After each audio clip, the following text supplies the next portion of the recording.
Nagaara akkam jirtu viidiyoo kanaan wantoota ijoo ta'an lama isinitti himaa. Isa dura I hope hundi keessan chaanaalii kanaaf haaraadha.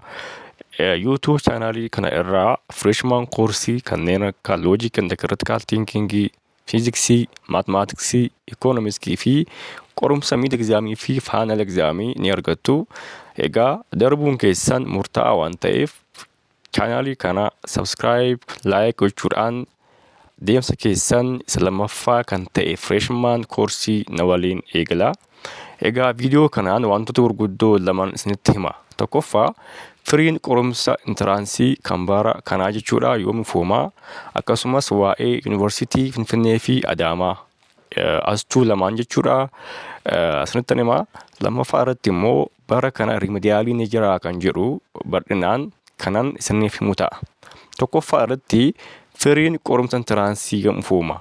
Egaa ministeerri barnootaa Profeesar Biraanuu Naggaa akka kanaan dura ibsa kennanitti qaamni keessa firiin qorumsa marsaa jalqabaa ni fuuma jedhanii turanii, warri adoolessa 8 qoraman qaamni 3 fi 4 keessa kan bara darbee irratti hundaa'uudhaan ni gadhiifama jedhee yaada. Bara darbee qaamni 4 gadhiifame jara bultii waggaa haaraa jechuudha.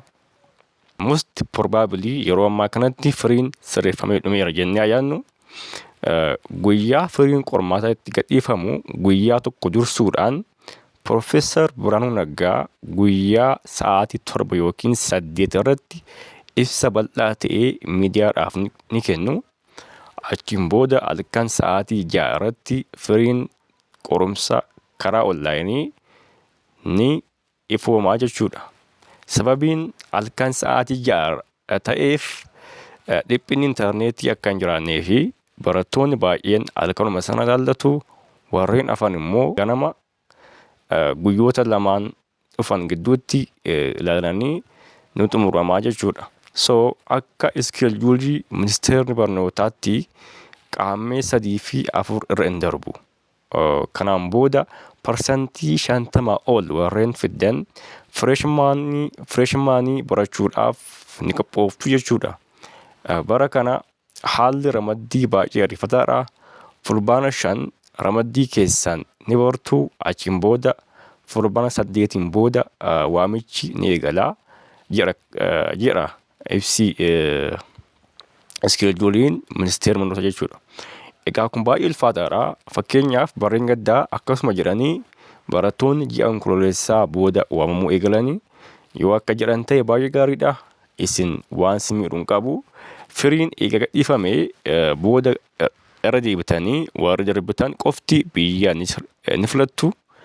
Isa haaraa filattan irratti hundaa'uudhaan ramaddiin siniif kennamaa jechuudha. Kanaaf yeroo ra'aan qophaa'uu qabdu. Bara kana barataan baay'een ni darba jedhee yaada. So yuunivarsiitii Finfinnee fi Adaamaa firiin gadhiifamee guyyoota 2 gidduutti beeksisa ni baasu. Fakkeenyaaf qaamni 4 yoo gadhiifame fulbaana 3 fi hanga fulbaana 4tti galmee ni eegalchiisu. Kanaan booda qorumsa ni qoramtu. Firiin qormaata guyyaa 2 keessatti ni beekama. Warri hin milkoofne isa normaalii kan ministeerri barnootaa ramaduun ramaddii keessan fudhattu jechuudha. Waa'een rimediyaalii ministeerri barnootaa Profeesar Biraanuu Naggaa barreen gaddaa rimediyaalii hir'isaa deemuudhaan bartee wayii ni dhiifnaa jedhanii dubbachuun isaanii ni yaadatama. Garuu kun kan ta'u yoo barattoonni baay'een isaanii darban qofaadha. Dandeettii barattoota fudhachuu yuunivarsiitiiwwan qaban irratti hundaa'uudhaan kun kan murtaa'u ta'a. Ministeerri barnootaa Itoophiyaa haga barattoota 150tti yuunivarsiitiiwwan garaagaraatti ramadee barsiisuu danda'a. Kun immoo waan ta'u miti. So lakkoofsi isaa haa xiqqaatu malee bara kana rimediyaaliin ni jiraata jechuudha. Okay?